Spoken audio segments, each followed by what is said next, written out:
The United States and its allies are weighing a coordinated release of oil reserves amid soaring prices and tightening supplies after Russia invaded Ukraine, an OPEC Plus source and a senior industry source told.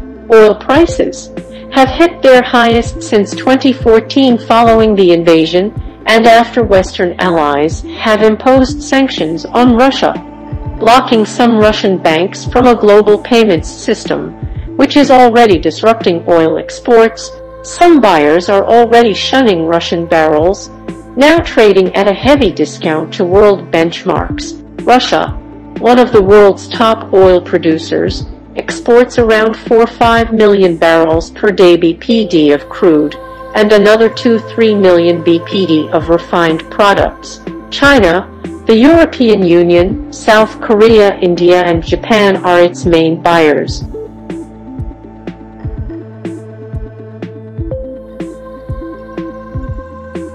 The International Energy Agency (IEA), the Paris-based body which represents mostly industrialized nations, will hold an extraordinary ministerial meeting on Tuesday, the agency's head Fatih Birol said. The meeting, to be chaired by U.S. Energy Secretary Jennifer Granholm, will concern the impact of Russia's invasion of Ukraine on oil supply and how IEA members can play a role in stabilizing energy markets. Birol said in a Twitter post, Western sanctions on banks had carve-outs for Russian energy to avoid burdening consumers, but the move to cut off global payments has caused some parties to forego facilitating transactions on Russian commodities. Top buyers of Russian oil have struggled to secure guarantees at Western banks or find ships to take crude from Russia.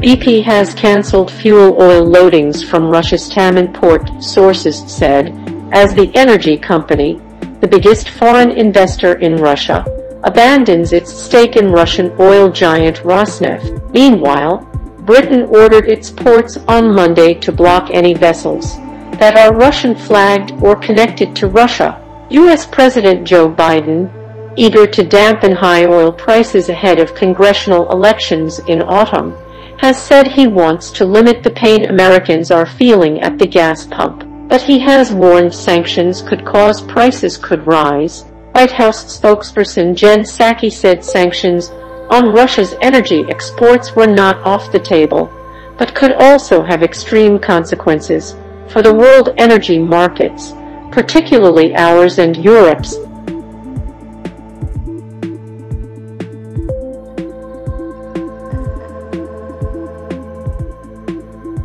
Last week, a U.S. government source said talks with the IEA on releasing reserves were in the early stages. The senior industry source said the amount of any stock release had yet to be decided. As it crafts the plan, the Biden administration is eager for OPEC, a group of major oil producers including Saudi Arabia and Russia, to stick to its agreement to gradually boost output as the world emerges from the pandemic. That deal was on track ahead of an OPEC meeting on March 2 to decide whether to go ahead with its monthly increase of 400,000 BPD in April. Still, no consultations have taken place with Saudi Arabia regarding a release of oil reserves by the United States and its allies, a senior Gulf source with knowledge of the matter said.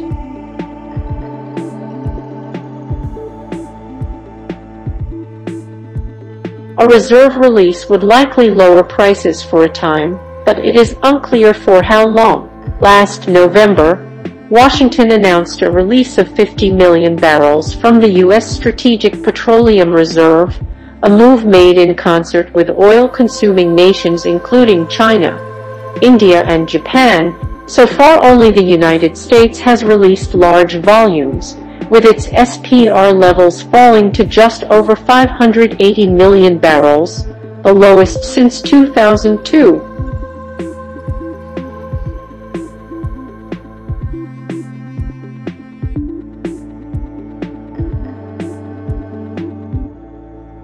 Earlier, The Wall Street Journal said the nations were considering a release of 70 million barrels, while Bloomberg reported they were weighing a release of about 60 million barrels.